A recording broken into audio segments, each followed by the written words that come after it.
Hey there, it's Anonymous Tea, where we spill the tea anonymously. Hello, everyone. Hello, YouTubers. Hope you guys are all having an amazing day today. Sending good vibes, sending positivity, sending blessings, and good energy to each and every single one of you. Thank you so much for tuning in. So, anything I say is alleged and in my very, very personal opinion. This is for entertainment purposes only. None of this is personal. The Copyright Act of 1976 is in the description box. Some meat and potatoes, some housekeeping items. It is free to follow me. Free to follow me on this channel, Anonymous Tea. Free to follow me on my other channel, Anonymous Tea Podcast. There is new content over there. Follow me on the Tickety Talk at Anonymous Tea Podcast. Free to follow me on the Instagram. On the Instagram, he's at Anonymous Reality Tea. Free to share everywhere. Free to like the video so it gets out to the algorithm. Free to share with your family, your friends, and your foes, and coming or going, hit the like button. So today we've got some trending topics for Friday, June 20th, 2025, and we are going to get into it. So first we got to talk Tyler Perry, because it seems fans are mixed on him going to several shows to see Beyonce's Cowboy Carter, and I don't understand what the problem is. They're mad that there's some fans that are telling Tina Knowles and Beyonce to stay away from Tyler Perry when it's clear as day that they love them some Tyler Perry. And I thought y'all said when it's allegations and everything else that things need to be proven, right? That things need to be proven whether this did or didn't happen. Because, you know, for me, for what I am seeing is obviously there is an ABUSC of power. I see that dynamic to where if things are, you know, allegedly going down outside of the workplace and you have your supposed employees at your place of residence or something allegedly happening in a trailer and everything else, I'm seeing somebody utilizing their power to get what they're wanting or whatever else and all of this. So it's going to be very interesting to see how this unfolds. I still have not heard yet. Well, I guess we'll have to see, you know, what Tyler Perry and his team file in response to this lawsuit. If they have receipts that this accuser is, you know, is whatever, right, in defense of himself. But I just find it interesting. I'm like, what is Tyler Perry supposed to do? What is he supposed to do? Like, is he supposed to not do anything? Is he supposed to not go anywhere or anything because of these allegations? Like, I'm confused. Next, we got to talk Chris Brown.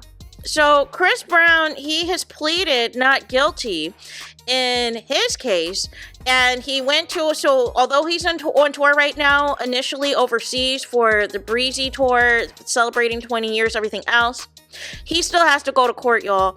Now, he pleaded not guilty, and I find this interesting considering allegedly they have on video Chris Brown allegedly, you know, allegedly hitting this producer upside the head with the Don Julio. So we will see, you know, how all of this unfolds and everything else. Also, you guys, we need to talk Fat Joe. Fat Joe, allegedly, his former hype man is alleging that he was forced into 4,000 sex acts by the rapper.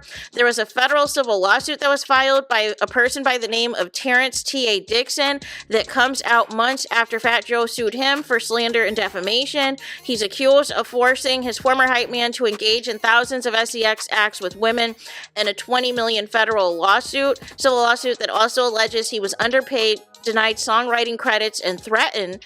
Terrence T.A. Dixon filed the complaint Thursday in the U.S. District Court of the Southern District of New York against the rapper, members of his inner circle, and Rock Nation, y'all. An attorney for Fat Joe, whose real name is Joseph Antonio Cartanega, said the allegations are complete fabrications and intended to damage the rapper's reputation.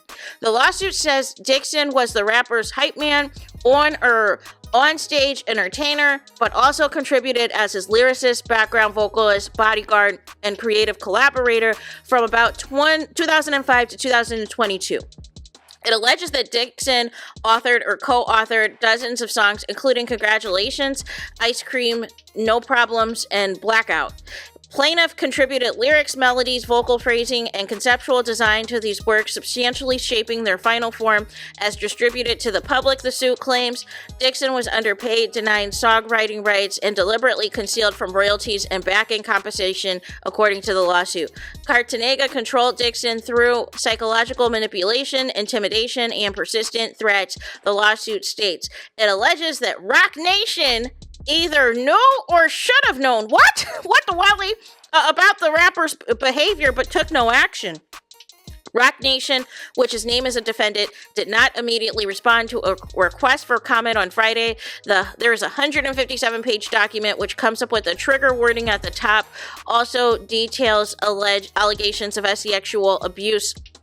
It alleges that Cartanega routinely brought women back to his hotel rooms and forced Dixon to engage in sexual acts with them, sometimes in front of members of the rapper's inner circle. According to the suit, Cartanega frequently arranged and orchestrated these encounters, intentionally creating scenarios designed to reinforce the plaintiff's complete submission.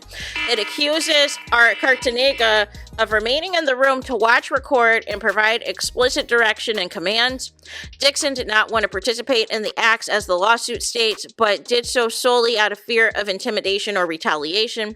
During one alleged incident, Dixon refused and Cartanega canceled his flight home, leaving Dixon stranded with no money, the suit says. Dixon says that over a 16-year period, estimates that he was coerced into more than 4,000 sexual acts to maintain his standing within the enterprise. The lawsuit alleges that Dixon personally witnessed Cartanega engage in sexual relations with 15 and 16-year-olds. Cartanega's lawyer, Joseph Tacopnia, said Dixon's lawsuit, sorry if I'm butchering your name, is a blatant attack of retaliation from a desperate attempt to deflect attention from a civil lawsuit the rapper filed in April, accusing Dixon and his attorney, Tyrone Blackburn, of extortion, slander, and defamation. That lawsuit from Cartanega says things ended amicably with Dixon in 2019, and it wasn't until years later that Dixon alleged that he had been underpaid while working with the rapper. The suit says Cartanega compensated Dixon handsomely for assisting him on tour and denies Dixon's allegations that the rapper had sexual relations with minors. It further accuses Dixon and Blackburn of trying to extort Cartanega for money. We didn't just sue a disgruntled former employee trying to revive a false claim from 15 years ago. We sued the lawyer behind it all. Tacopnia said in a statement, the allegations against Mr. Cartanega are completely fabrications, lies intended to damage his reputation and force a settlement through the public pressure. Mr. Cartanega will not be intimidated, he said. We have taken legal action to expose his fraudulent campaign and hold everyone involved accountable. In response, Blackburn said Friday that Cartanega is desperate and grasping at straws. We met with law enforcement. Let's wait and see who they believe. The lawsuit says that Dixon suffered severe emotional injuries, including chronic anxiety, debilitating fear, and symptoms consistent with PTSD. He remains in trauma-informed therapy, the suit says. And the final story that I want to get to, you guys, is none other than Ciara and Rihanna, you guys. And I just gotta say this, I am tired as these black celebrities. It's like, y'all just don't let things go. Y'all do not let things go at all in these interviews. And for the billionth time, she's asked about her alleged feud with Rihanna after 14 years, even though we just saw the makeup at the Met Gala. But here is a clip from Andy Cohen's Watch What Happens Live, in which she's asked about it again, you guys. For the billionth time, it's like they're cool, they resolved their beef, they resolved their issues. Why do y'all keep revisiting it? Ciara, how would you describe your feud with Rihanna that fans speculated you had? Oh my gosh. We were babies. Now we're mamas, doing our thing. It's all love. And you came together at the Met Ball. Oh, we got to have a good conversation, and she's now having her third baby. Yeah. Which is so cool. So shout out to mamas out here doing everything. Yeah. Yes. Making it happen. All right. I got a lot of love. Cece got a lot of love for Riri. Okay. Ciara, how would So yeah, that is that. And it's just like, when is it gonna stop? When is it gonna end, y'all? Like, Riri and Ciara fixed it a long time ago. Ciara has been on multiple interviews now. I forget which, it might have been Tamara Hall or somebody, where she told them that Ciara and her had been in DMs, you know, hyping each other up, celebrating each other's accomplishments. So the feud has been long over for quite some time. And so it's like, fans, they have to stay in a certain stance, have to stay in a state of dysfunction, or stay in a certain state of just, let's just go to war against everybody. Let's just drag everybody. And it's like, can we celebrate when these people are getting along, when these people have resolved their beef, when people have resolved their issues and everything else? No. Y'all want to continue to drag out the foolery, y'all. So there is that for this video. That is all. Let me know your thoughts in the comments. Please do not forget to like, comment, and subscribe. Hit the notification bell so you're notified the moment I post content on my channel. And with that being said, I'll talk to you guys again very soon.